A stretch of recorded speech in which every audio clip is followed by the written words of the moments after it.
I didn't even know you could do this. Fascinating.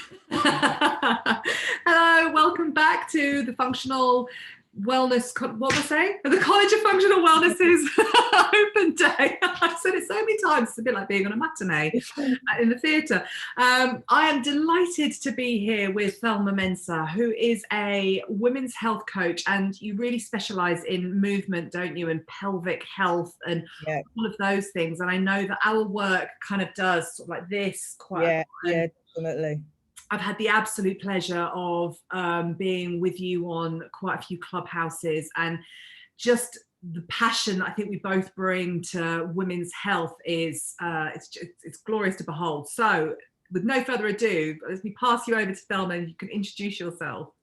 Hello, everyone. So my name's Thelma Mensah. I'm a women's health coach, and as Claire says, I specialise in movement primarily for women over 40 and beyond. And I'm really passionate about it, especially at this phase of our life where movement is kind of like not an option. You have to move, but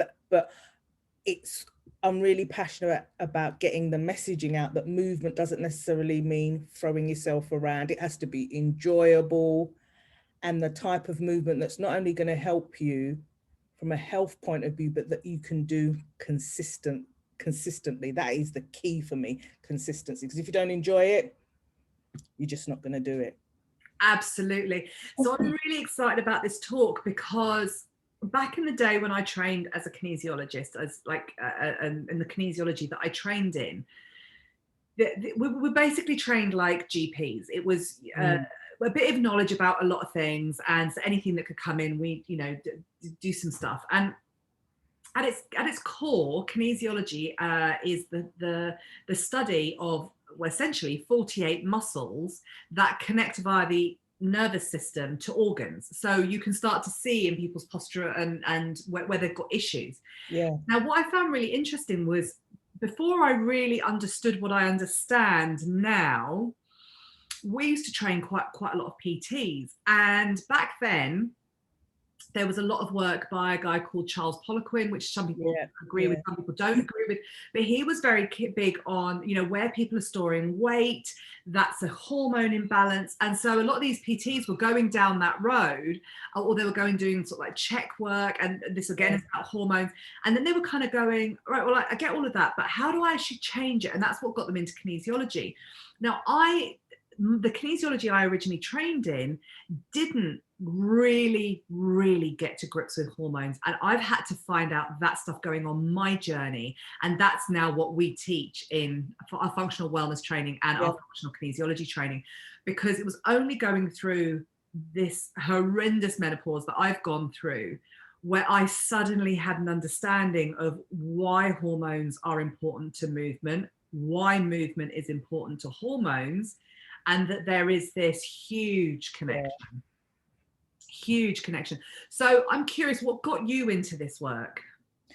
I originally trained as a PT, but I'd always specialised in pre and postnatal. That was my specialism. I still do some of that stuff now. And even from that work, you're dealing with hormonal women all the time. But it's now that I'm perimenopausal myself, as I'm even going on that menopause journey, it's becoming even more apparent to me that hormones play a massive part. I feel like even if you're starting as a PT or a fit pro, because you're not taught that on those courses, when you do your basic training, you're not taught about hormones. And I think if you are training women, even men to a certain extent, you have to understand what's going on with them hormonally as well. It's key. It's key, and I think even me, I've had to do a lot of unlearning from that traditional way that you're taught to get people to move and really approach the women I work with. It has to be from an individualized approach, and making sure that you're screening, when you're doing your screening with those women, it goes deep enough so you are asking questions about their hormones, lifestyle, because as you said, it's all linked. I think we will see a shift towards that, no doubt about it. I hope so, because I know that I actually left a gym that I'd been with for a really long time, because they're great. It was a really great gym. It's actually where I met our Oh, right. Yeah. the Jenny. But I got sick of a 30-year-old Yeah. PT telling me Yeah. on repeat that if I was putting on weight, it's because I wasn't tracking it properly and I just needed to move more. And I've come from a history of having an adrenal fatigue issue and chronic fatigue that then led to an early menopause. Now, that's not her fault, but in a gym that's specializing in women's health, we need to be getting these messages out there more, that you can't, because I also get women who are coming in to see me where they're like, I'm doing HIIT classes every day and I'm eating nothing but a cup of soup at lunchtime and a salad for dinner. And I'm like, you're not eating enough. You're doing the wrong exercise. Yeah. You have got to have an understanding. Yeah.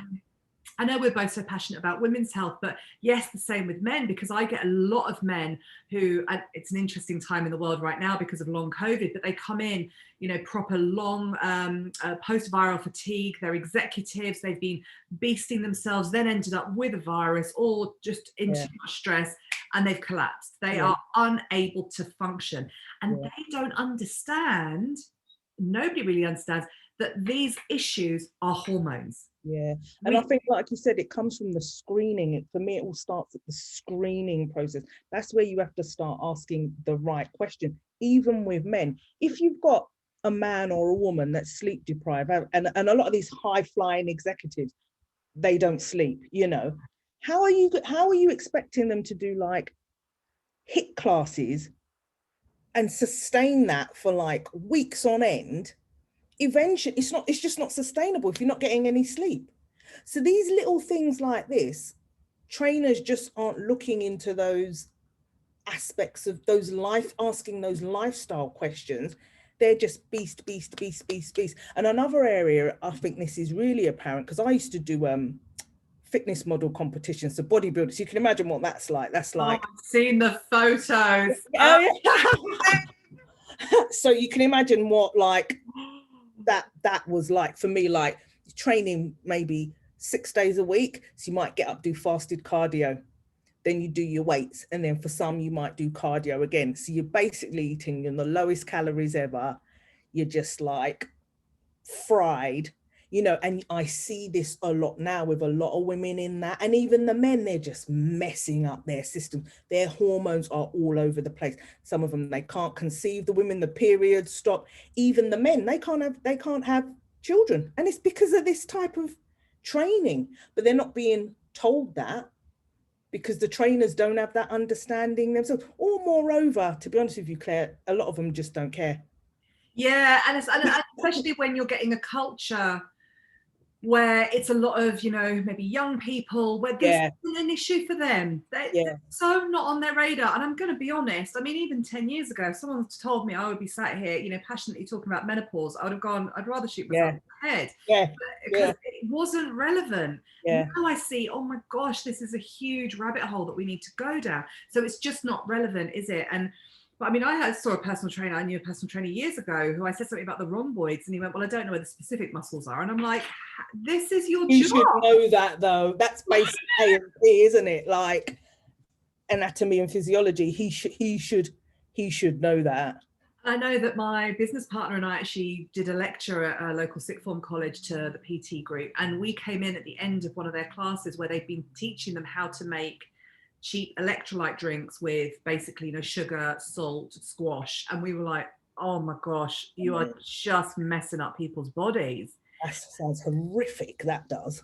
So there's a huge culture, isn't there, to unpick within, I think, the movement industry. And this is something that I know, you know, you and I talk on Clubhouses about, a lot, because of your journey, that you have learned so much about this.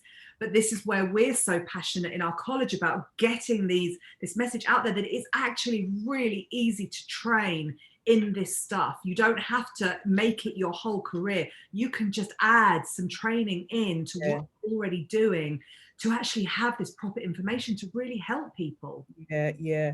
And I always say, with movement and health, I know we live in an aesthetic focus type in, especially with social media and all of that. But I always say now to and especially me, when I was doing that competition, it was all about the aesthetic, lean as possible, you know. Doesn't matter how you get there, you could be health out the window so long as you look lean. But I always say to people now, especially the women that I train that say, oh, I just want to look good in a bikini, you know, da, da, da. If you focus on the health, the aesthetic will come anyway, rather than focusing on the aesthetic and putting the health secondary as well.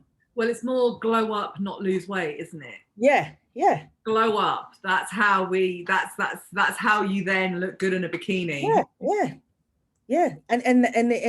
And it can't just be about the aesthetic. It's got to be about the your mental health, your well-being, and that comes from having your hormones in balance, in sync, and everything. It's just a whole 360 degrees approach, isn't it? Yeah, it really is. And so I know for me that I used to get quite confused with the word hormones as well, because I just always assumed that that meant like your period hormones. And it took me years, even as a practitioner, to have a real understanding that hormones are everything, that there are hormones for everything.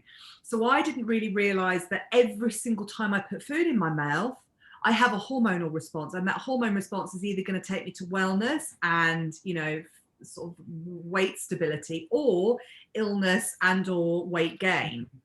Didn't realize that being super stressed meant that I was then affecting my body in this huge way. And so my issue with adrenal fatigue is, you know, I overcame chronic fatigue last year. I'm in remission for the first time in 15 years. And it is like getting a whole new life. So I can do cardio, and I took up cycling, and I'm so excited. And all of a sudden I'm doing like 2 or 3 hours of exercise a day, and a massive crash about a month ago, because my body can't do that. Like, I can do it now, but I've come from this place. So I had to learn at the sharp end. Yeah. It's the diet culture as well, isn't it? Yeah, it's that diet culture, and that to get any kind of success, you have to beast to drop, train till you drop, you know, or, you know, that whole thing that, oh, if it's not hurting, if I haven't got DOMS the next day, I haven't done anything. All of that needs to go. It really does. It's an outdated model of thinking. It really is. And when we actually start to understand even things like the menstrual cycle, and then we can actually target our exercise for where we are in our cycle, because there are sometimes we just can't. We have to rest. We have to be doing a bit of swimming, walk in nature. Yes. Instead of this push through it. Because otherwise we end up worse, right?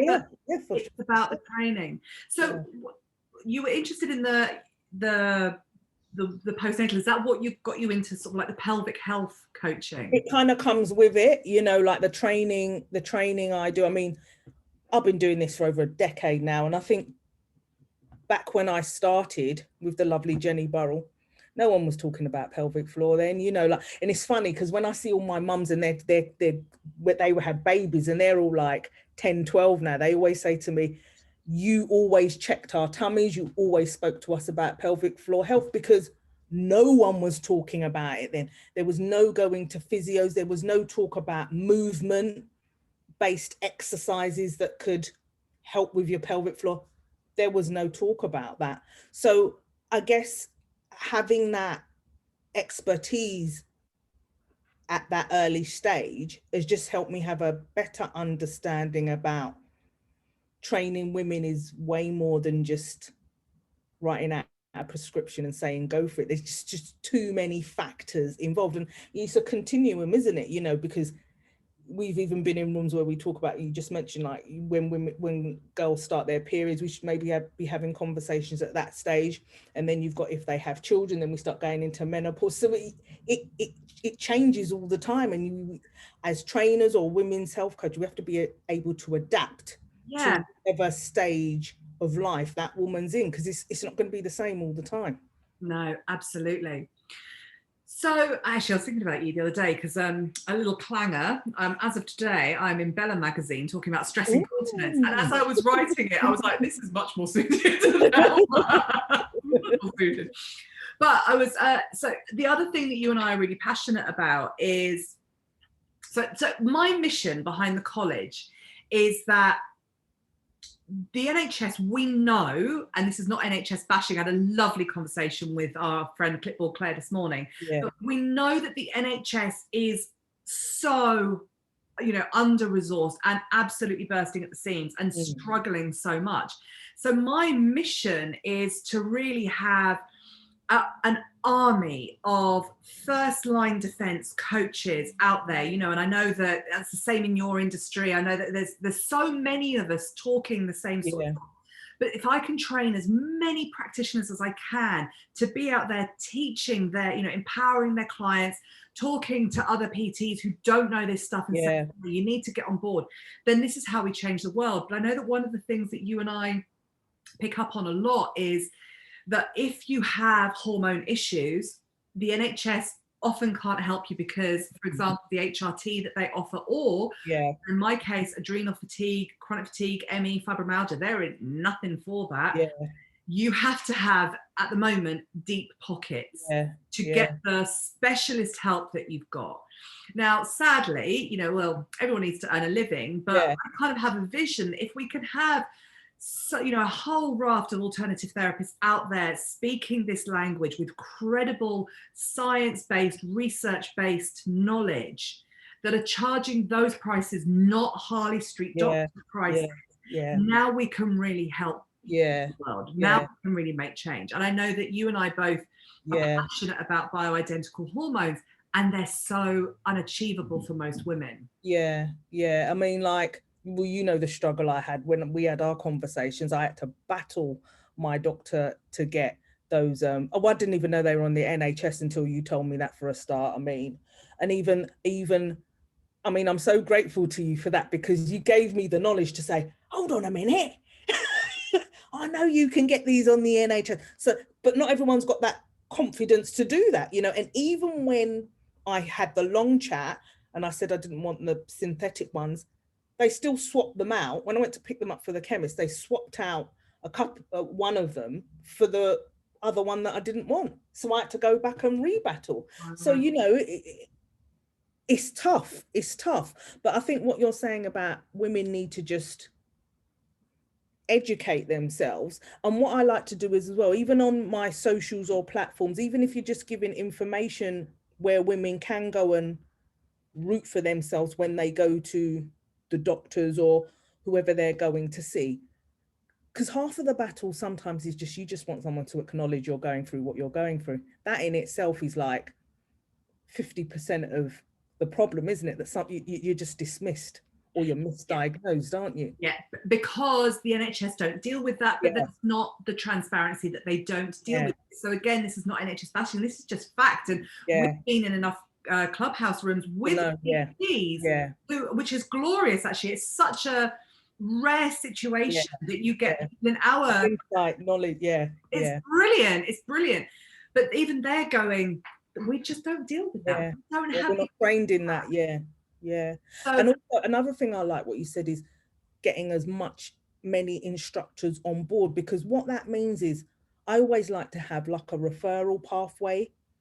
Like, so I've got someone like you, then I've got a nutritionist, then I've got I think it's okay to say to your clients, actually, I can't do this, or you'd be better off seeing someone else who can serve you better. I think a lot of trainers want to do it all, and then that's to the detriment of the woman or whoever they're training. I think referral pathways are key. Like, even with some of the movement stuff, I have a coach myself. If it comes to hardcore strength stuff, I'd refer them to my coach.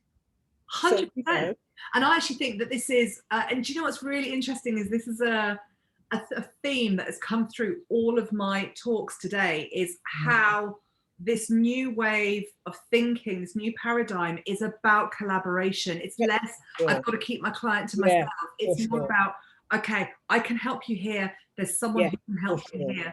So this referring on, it's actually, it's embedded into all of our training, that this is the point at which you now need to refer on, and make that a glorious opportunity, because this is where we get to share knowledge and just so definitely. fantastic. And I think the client, they'll respect you for that because you know enough to say, I've got a specialist. And when you even think about the NHS, that's what they do. GPs don't know if they'll say, oh, I'll refer you to a. So why can't we be doing that? To me, if I meet someone that says, I think you need, I respect them even more because It's you so know enough, you professional. know your limits, and you know enough. And also you have that network that you can say, go and see Claire or go and see this expert. It's so professional. I think it's So so professional. Yeah. professional.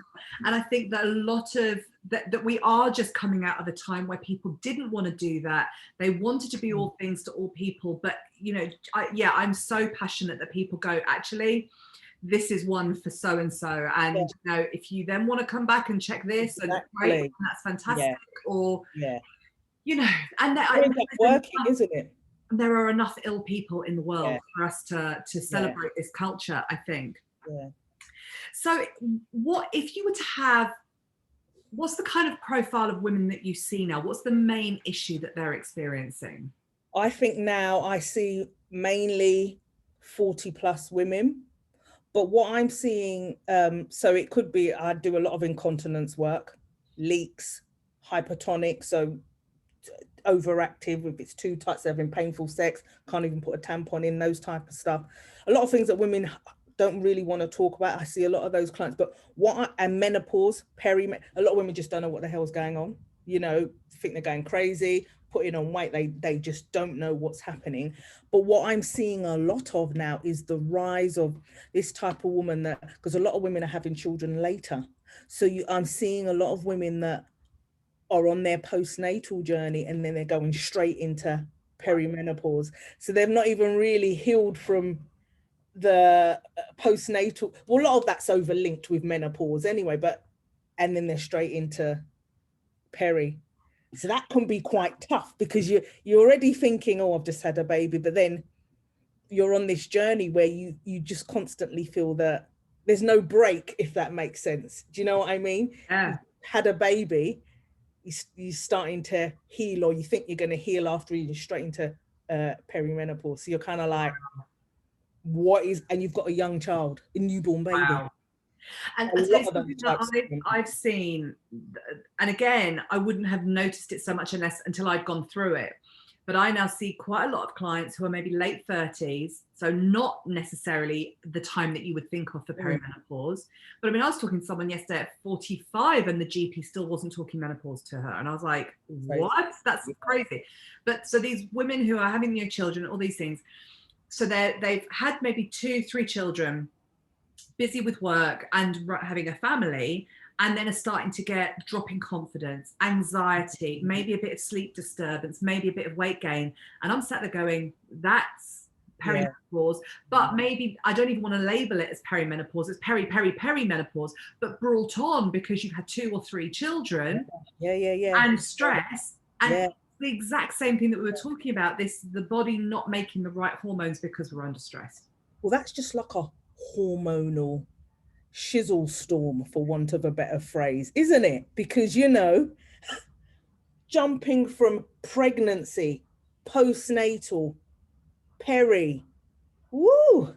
Yeah. It ain't going to sort that out, is it? No, it's not. It's not. Oh, I know. Mentally and physically, that is a lot. But that I'm seeing a rise of that type of female coming through as well. A lot more. Yeah. So what's the number one bit of advice do you think that you tend to, or a couple of pieces of advice, the things that you are just saying on repeat?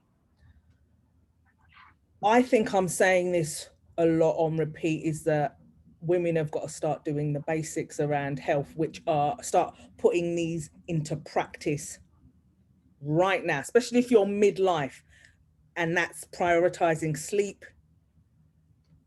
good food. And people always talk about managing stress. That frustrates me a bit because sometimes you can't manage stress if you haven't identified what the stress is. So I prefer to say identifying stress and removing it if you can, and movement. So basically sleep, food, movement. I'm saying that a lot because I'm finding that, and women aren't helping themselves. This is not blaming or anything, but there's a lot that they can be doing right now, like today, like this minute. These things can be put into practice. They don't cost any money, and they are going to help ease your symptoms, you know, especially for midlife women. Those type of things, yeah, there's no leeway. There's none of this like going out. I've noticed it myself. Like, you remember, I used to go out, and like, I remember I used to go out on the weekend raving or whatever, get up 6, do my Saturday job, repeat. I'm in bed at 9, Claire. Yeah, I hear. I'm in bed at 9. I hear. And it's something I talk about a lot is management. It's like, you know, and this is something we teach all of our students to teach their clients, is we're so drilled into from the medical model that there's a silver bullet, there's a pill, there's surgery, there's something that's going to make it all go away. And actually, with the kind of chronic conditions that, you know, you're seeing with, say, the incontinence, with those things, with the hormone issues, the stress issues, the immune issues, there is no silver bullet. It's maintenance, it's management, it's listening to your body, it is sleep hygiene, it's eating right most of the time. You can have the occasional treat, but occasional doesn't mean every day. And your body, you getting in nature, doing the right exercise at the right time of day, reviewing your medication, being on the right supplements. And it's not sexy, but it is.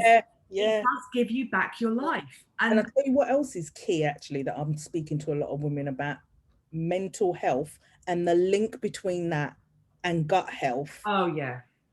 That is just huge now, especially because we're coming out of this pandemic, also, we think, you know what I mean? It's been a long old time. Seeing a lot of women that are just stressed up to their eyeballs, bloated out to here, and I've been through, you know what I've been through as well. The way that stress manifests in your body and up here as well, like I said, it becomes this cocktail, doesn't it? Massively. And these all lifestyle, like you said about the silver bullet, you can't out supplement. I've said this many times on Clubhouse. You can't out supplement bad lifestyle choices, or unless you fix those lifestyle basics, no supplement's gonna work. You have to do the fundamentals, don't you? The foundation. I call them the scaffolding that we put around, but they're not the house. They are not the house. We have to have the foundations and the walls, and then we can put the scaffolding in. Yeah, definitely. And I truly believe that this is where I actually believe that midlife is a gift, and any conditions that people have, because we also work with a lot of people with autoimmune conditions and you know, diabetes, and this is where our conditions are a gift, because they're our body trying to get us to listen and do something. But the difficulty is, it feels like it's a battle, and I know you and I have both talked about this on Clubhouse, that it feels like my body is doing something, I'm out of control, and I still have to, you know, with all the knowledge that I've got, there are times where I sit there and go, okay, can I go back to basics? What could it be? And sometimes I'll, you know, work with a reset almost, isn't it? It's like I can't work it out for myself. It's too much. So we have to do these basics. We have to, and this is the beauty, is our bodies don't let us take a step off. And that is actually great, because what we're now passing on to our children and what we're passing on to the younger generations and the people around us isn't, oh yeah, they'll just be surgery for this, oh yeah, this medication, yes, expect that to work. It's actually so much more self-responsible. And I think don't take your body for granted. Maybe this has become, I've always been a healthy-ish person, but it's more apparent as I'm hitting 50, like, don't take your body for granted, don't take your health for granted. It's, I don't know, it's like it's a gift, you know what I mean? And like you said, your body, if you tune into it, more often than not tells you something is wrong, you know. And it's this, sometimes I think we live in a world where we normalize a lot of these ailments, that like incontinence, it's normalized, we've got the pads all over the TV, oh, a little bit of wheeze, okay. Actually, it's not. And why should you as a woman put up with it? You know, I was in a room with a lady who does a lot of menstrual work, and she said, your period will tell you how healthy you are. Pay attention to that. You know, we get all the, your gut will tell you, bloating. Stop normalizing bloating. It's not normal. It's not normal. Right. You're absolutely red flag. And I can see straight away on clients, like, people think, oh, I've just eaten too much.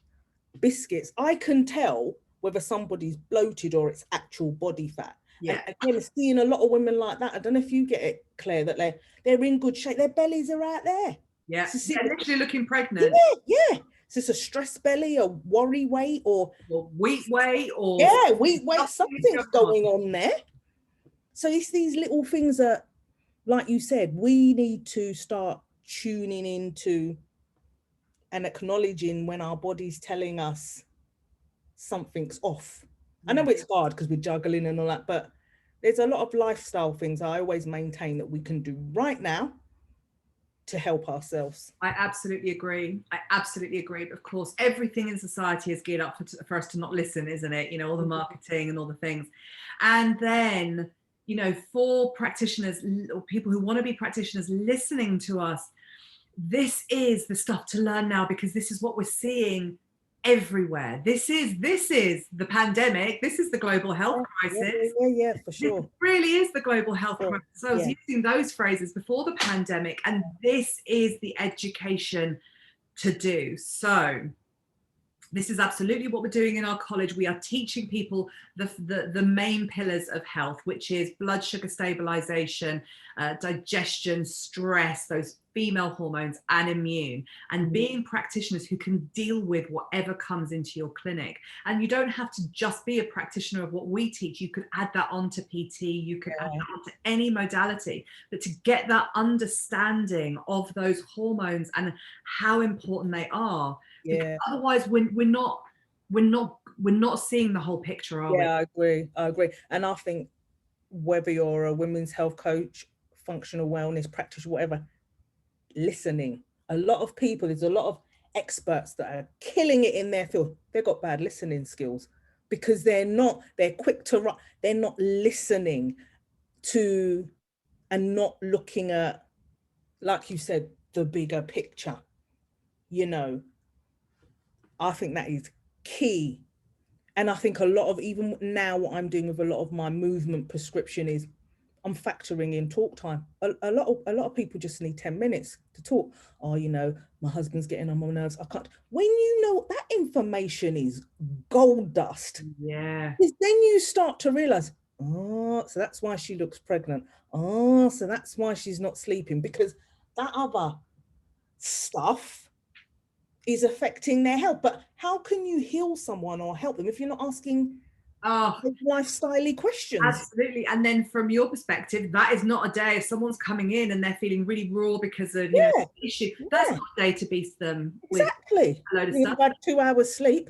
That's not a time as a nutritionist to put someone in detox. They are not going to be in their body is not in the right place for this. This is time for that real gentleness care, balancing the blood sugars, reducing the stress, nourishing stuff.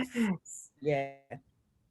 Oh, it's so exciting to talk to you. And what I always love is because whilst we're in different industries, the fact that there are now so many of us, and this is what's been overwhelming on those clubhouses, is so many of us singing the same song. It's this is the time, because this is how we change the world, because it is about reframing what health is. And I love what you say, not normalizing ill health and issues, because one wild and precious life, right? One wild and precious life. Yeah, definitely. Oh, Thelma, thank you so much for your time. Please tell everybody where they can find you, how they can get in touch with you. So I guess the best way is loads of ways. Instagram, After 9 Fitness, can get me on there, or email me, after9fitness@me.com. Facebook, good on Messenger.